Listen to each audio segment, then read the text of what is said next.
So in this video, we're going to talk about how can you talk about a topic for 5 minutes? Like, what am I going to say? Have you ever felt like you're not sure how to fill in the time, how to not run out of words, how to express without running out? So we're going to discuss like, how do you actually structure it? What do you say in the video? The structure again is like a hook. You want to hook them with a statement, a shocking study, a statistic, or just something that captures their curiosity. It makes people want to listen. But the story, what I like to think about with a story is focus on 3 teaching points. It's just teach point 1, 2, and 3. What happens is if you can structure your story or your idea in a manner that you can just say, what are 3 big ideas that supports the hook or the one big idea that you have? So it's like what's an example of Katharina? You recently did a video. What were the 3 teaching points that you did? It was on a video called like Why Diets Can Don't you Work. share? And the thing that I talked about is like number one was it was a statement said like you're not fat, you're toxic. Okay. And then I was like then my next teaching point was like what logically makes sense next is like, well, where do these toxins come from? Or like why am I toxic?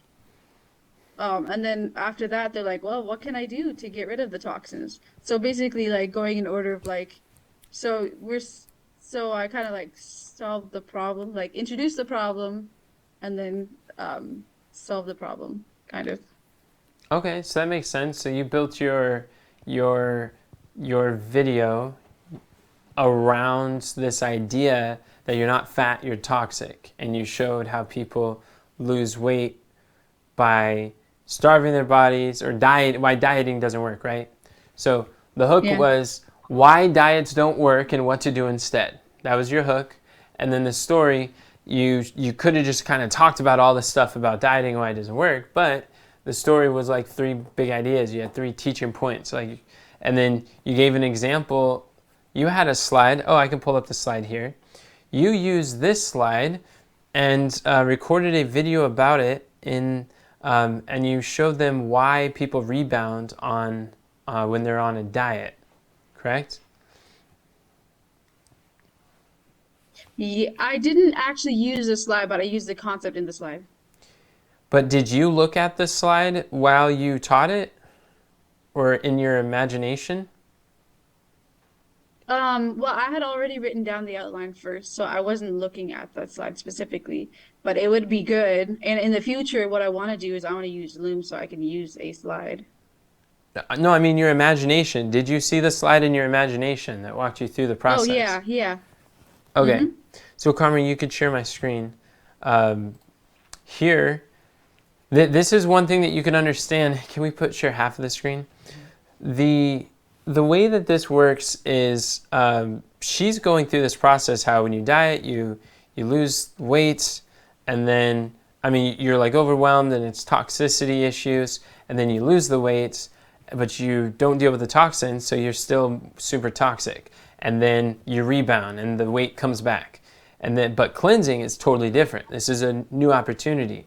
Cleansing is you're toxic, then you detox and then you shred, you release the weight and then you keep it off because no more do you have the toxicity. And then shows that like you're not fat, you're toxic. This is the big teaching point here. And so that's a concept. There's 2 ways that you can do this. Number 1, you can just go live and teach the concept where I don't think I have my phone, but yeah, I don't.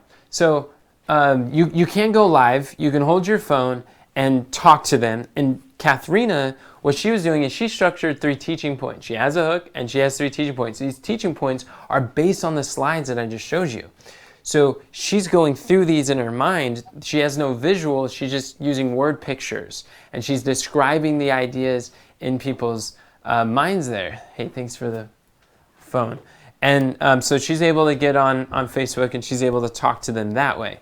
Whereas Sherry did this same thing, why diets don't work, and what to do instead, but she did it at a Health Nugget at church. So now she's talking about this, and where she's able to go through her concepts, Sherry was looking at the slides while she taught it. The audience didn't see the slides, but Sherry was going through and talking about that.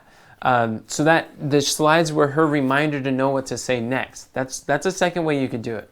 The third way that you can stay like speaking is where you can actually use Loom. That Loom, you can set up a free account on Loom. That's one of the easiest ways to record your screen, whether it's from a phone or on a laptop. You can record as long as it's under 5 minutes, and you can record less than 5-minute video that talks in your screen, and have it record your slides like on Canva as you're going through. You could discuss them. You can either put yourself in a small little corner, like Loom videos. What happens is they look like this, and they show your screen, and then they could either put you here, or you don't have to have the person there. They can be. You could take that off, and it could just be your screen. So if you're afraid to like show your face and you want to do a faceless video, then you could just record the screen using Loom, just the slides, and you don't have to have your face. So that's like the 4 ways that you can you could share these ideas. But the big concept here is to recognize that if you can structure them into just 3 big ideas, 3 short little like statements of truth, which are really selling statements. They're buying beliefs that you're not fat, you're toxic. If someone doesn't believe that they have a toxicity issue, then why would they be buying a cleanse? So they're not going to think that I need to cleanse. So just, you want your teaching points to be something that's going to help educate them closer to a sale, which in this case, your offer is always going to be comment below if you would like to know how to detox, how to eliminate the toxins, and comment detox or comment cleanse in the comments below, and then I'll share with you. You say like, I am co-hosting a webinar, and we will be going into greater detail about what you can do, or a cleanse that I've found that works tremendously for what we're talking about. And if you would like to know more information about this webinar that I'm co-hosting, comment webinar below or comment cleanse below. Choose one word to give them a call to action. And then when they comment, then you follow up with them in the DMs. You send them a link to youthfullife.com where they could register for the webinar, and then you could follow up through the rest of the process there.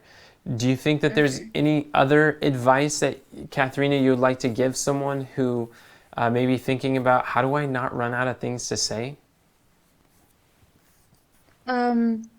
Yeah, like how about like when you're sharing stories, or like we talk about, like, you always talk about sharing the stories, right? That's part of the framework. And do they have to be in three teaching points? Like, can they be just like structured differently um than the just having those 3 teaching points? Great question. So you asked 2 things. I'll address the first thing and ask this next question later if I forget about it. So talking about stories. Stories will absolutely help you to communicate longer. And what I have found that helps, like when I teach, I'm not just giving ideas. I'm usually thinking about, how did I learn that experience? When did I get that epiphany? What did I go through to come to that realization? So I'm sharing my experience with the truth, the experience with the health tip or the health knowledge. And I'm thinking about, like, what was the ideas or experience, or where was I? What was the pain that I was in before I knew that? And then what was the pain afterwards? What was the gain? Like, what was the breakthrough? How did I heal afterwards? So I like to think about the Amazing Grace method. This is what I call the Amazing Grace method for sharing your story. And it goes, Amazing Grace, right? The song, when you look at the most viral Christian hymn in human history, it's Amazing Grace, the number one most sang song, period. Why? It uses stories. Stories create emotion. If you want your content to be more viral, to have an appeal to a larger audience, then surround these three statements in stories. It's like you have a story stack where it's not just one story, it's really like three stories. So you have like, you're not fat, you're toxic. Well, we showed that someone who's toxic, they lose weight without detoxing and then they gain it back. So that's a story. So Amazing Grace method is, I once was lost, but now I'm what?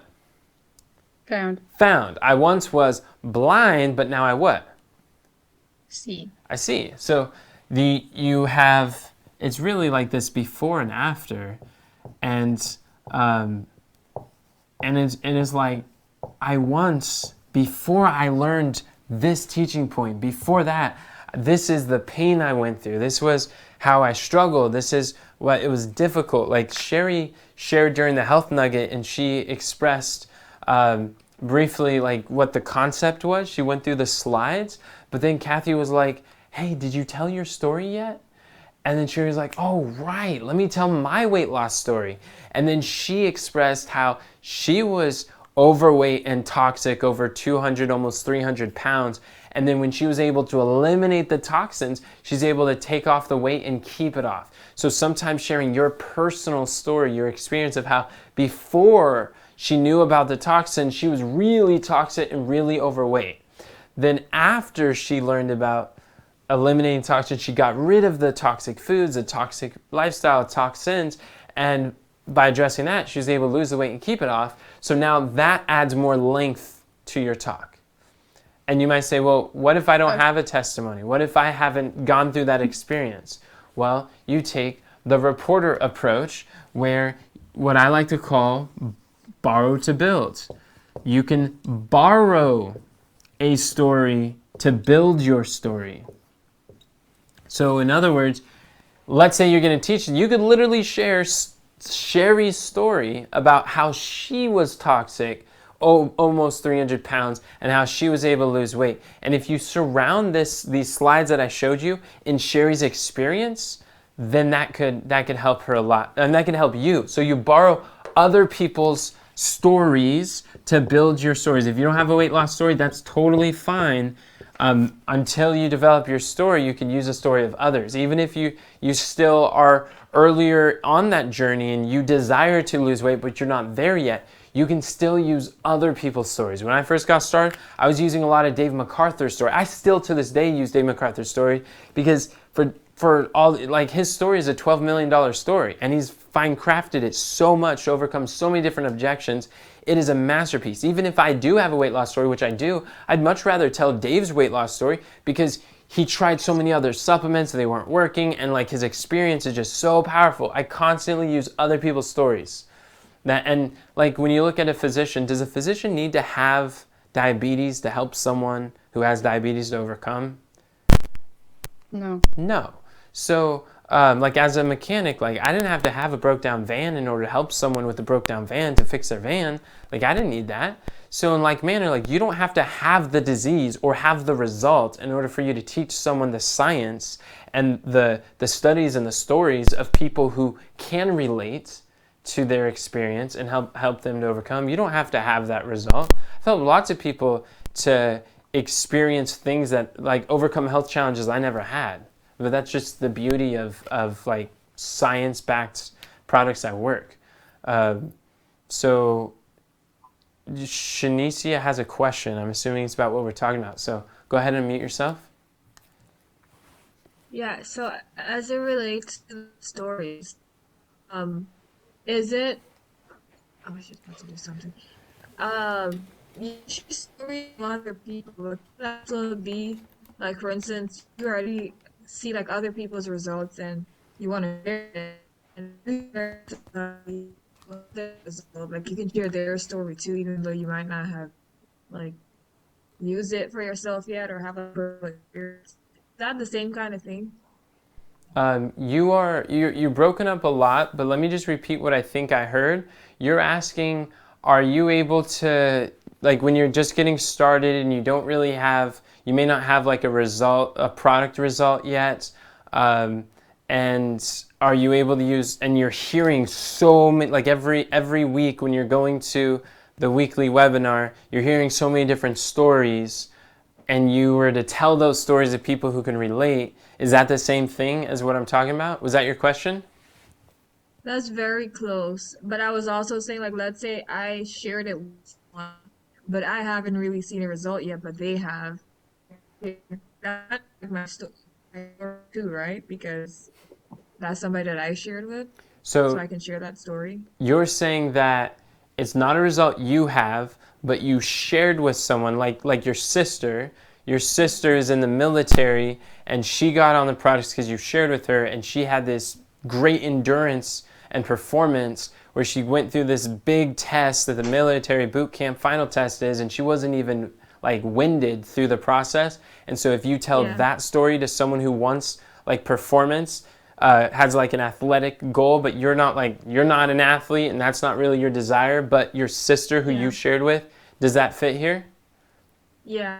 Yeah, absolutely, 100%. So you could always, like, if I were you, I would definitely be talking about your sister in as many opportunities as you can, especially when you want to talk about like performance type goals. And like your physique really doesn't matter for as long as you are taking the reporter approach. No matter how you look physically, you can always borrow stories to build stories. What matters most is that the story you tell relates to the audience you're speaking to. Whoever you're trying to sell to needs to relate to the story. And they don't, like, it's ideal if they can relate to you. If you have an experience you can relate, awesome, tell that. They like it. It can help, but like there's two types of like experts. There's a result expert who has the result can relate to who they're selling, but there's a reporter expert. A reporter is totally viable as well. Just don't position yourself as like, listen to me because I've got these results. Just say, hey, like, I'm just reporting, I'm just sharing these stories of all these people. Like, I talk about people who overcame osteoporosis and brittle bones, and Mimi, who was there. I talk about so many stories of people who were in nursing homes, who got on the products, got out of nursing homes, got their memory improved, and they were able to get their driver's license back. I've never like lived in a nursing home in my life, but I have I don't even look like I belong in a nursing home. I'm not old enough. So my physique doesn't matter as long as the stories I tell fits the target audience that I'm reaching. That's what matters most. So did that answer your Gotcha. question, Shanicia? Yeah. Perfect. Awesome question. So, Go ahead, Katharina. so really go use the testimonials that we have in the slides. That's what you're saying. Like, get good at using the testimonials that we have in the slides and familiarize yourself with just other people's testimonies. Like, who have you shared with that they have a testimony, and just use those testimonies. 100%. When people ask me, where do I find the stories to tell? The answer is always listen. Like, that's why I attend every single week to the webinars, because every time I attend the weekly webinars where the Forever Pack is being sold, I'm like, there's new testimonies coming forth. Different people in the audience are sharing stories that they've experienced. There's the stories that are on the slides you absolutely use. When I was getting started, I'd hear the stories that Dave MacArthur had on his slides. As I'm listening each week, I'm thinking, who do I know that has experienced that? Who do I know that can help with that? And then Sherry was listening. She's like, oh, I know Marissa could really use this. So I believe that's God who's telling you and me, like, that gentle nudge of, oh, go share this story with that person. What was the epiphany? What was the teaching point? What was the story that was shared that made you think of that person, and go tell their story, borrow their story. And that's exactly where I did it. That's why, like, what you want to be is become a collector of stories, because the facts tell, stories sell. It's the stories that will build your business. The facts are not, the science isn't what's going to build your business. It's the stories. Science is good, but facts tell, stories sell. So you're collecting as many stories as you can. That way you could address whatever objection, there's a story for that. I like to think of it Steve Larson. He's he's made over $10 million, and he's selling like weight loss and energy and like in the health supplements, selling health supplements. And he talks about how like the buyer has an objection, and then like your stories is like an inventory of stories is like a quiver that's on your back, and you pull out this story that for that objection, and you go boom, and then it obliterates the objection. And they have like, oh, this objection, I'm not toxic. Oh, let me tell you about this Red Cross story. Boom, they're like, oh, I am toxic. And then they're like, oh, I can't afford another bill. Groceries is hard enough. Oh, let me tell you Jill's story, how she saved money on her groceries. Boom, and then obliterate that objection. You're just thinking about it like every objection you have a story, and you just use stories to address their questions and concerns. And then they become irrelevant, and they got to accept your offer. Is that helpful? Yeah, and also we do have a chat on Discord that we are putting all the testimonies on too. So that might be a good place to look to, Great if you're looking for resource. testimonials. Yeah, absolutely. Thank you for sharing that. Yeah, that chat on Discord, we're collecting so many stories there, and you can absolutely find those on Discord. So stories will help you to lengthen your video to get to those 5-minute videos. And I'll say that like Loom is 5 minutes for free, and if you want to pay for Loom, you can get longer. If you want to record a live video, you're not limited to 5 minutes. I think 5 to 15 minute weekly webinars are solid things. That's great. But the reason I'm saying 5 is just because Loom for free can give you 5, and that's totally okay. That's sufficient. But if you're wondering, how do I fill that? Just start talking about stories. Have story-centered slides. Have story-centered speeches. Have story-centered content, selling. It's really these stories that help. And another thing you asked, why 3? 3 teaching points. Does it have to be 3? Could it be 4? Could it be 8? Could it be 1? I would submit to you that you have the complete freedom to do whatever you want, but I suggest 3, 100% of the time. And the reason why is because 3 is easy to express in a shorter time period. 3 is easy to remember. When you look at like so many of the most famous things come in 3, where you have ready, set, go, stop, drop, and roll, lights, camera, actions. 3 is simple. The mind can do it. When you have 3 steps, that sounds great. But if you got 7 steps, you're like, what does that sound like? That sounds like work. It's like, I don't want to do 7 steps to like get healthy. That sounds stressful. If I have 3 steps to get healthy, ooh, I could do that. That sounds good.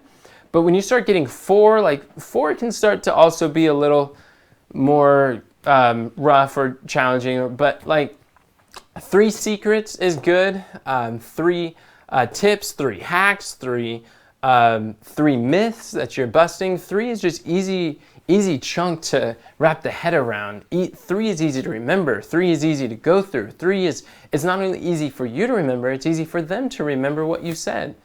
And so I like 3 100% of the time. But like it's your content. You have the freedom to communicate however you want to.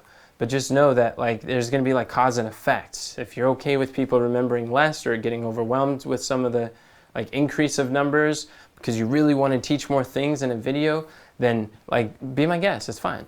But if you do have 6 points, you could also make 2 different videos.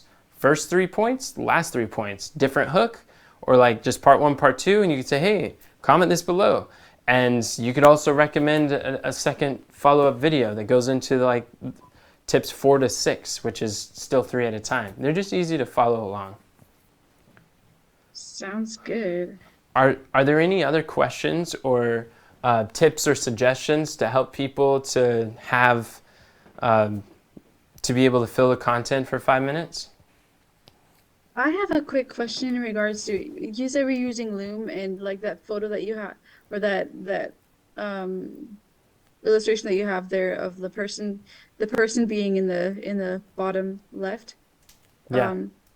Like can you record your face and then like switch to slides? Like is that an easy thing that you can do on Loom or no?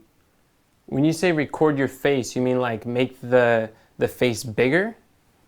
Yeah, like have your face take up the screen and then just Oh like yeah. just like share a thing like Oh, a let's say you only have one slide that you want to share, but you want the visual, but like you still want to show your face because otherwise they're just looking at staring at this slide the whole time. And I don't mind sharing my face. So like if I can use Loom to record and still have like my face on there and then just like share my screen like quickly. absolutely. Yeah. The reason why I love Loom is because Loom is amazing, first of all. Second of all, it is very easy to learn. There's almost like no learning curve because it's very intuitive. But third, yeah, you can switch. What it's going to do is a lot of times it's going to be like this big old circle right here, and it's going to show your face. And there's like one button that you push that button, and then your face is taken up the screen, and you're able to talk about it. You click the button, and then your face goes down to that little circle. So your circle is your face is always on there. If that's the way you want to set it up, you could turn off your face and just have the slides there, and that works too. But yeah, it's very easy to go full screen and not full screen that way too. And you'll see once you get in there, it's very simple to transition, especially if you want to go the face route where you can show your face. There's a lot of benefits to showing your face because people connect with people more than just faceless corporations. But it's really a personality-based business. You're building relationships. We're talking about networking. The strength of your relationship is going to be the strength of your revenue. Every person who buys is based on that relationship, and they can start to know, like, and trust you better when they see your face. So yeah, that. But if you really feel uncomfortable about your face, you really don't want people to see your face. You're like, I don't like seeing my face. I still suggest doing it. But if it's really, really intense, then you could actually take that off and just share your screen, and you could talk about one slide for the whole 5 minutes, and there's also nothing wrong. Again, it's gonna be cause and effect. It's less effective, but it's better than writing. It's better than just having a picture. It's better than a lot of things. Better than not posting. It's good to post that. It can do a lot of good with just a slide and no face. So either way works. Great question.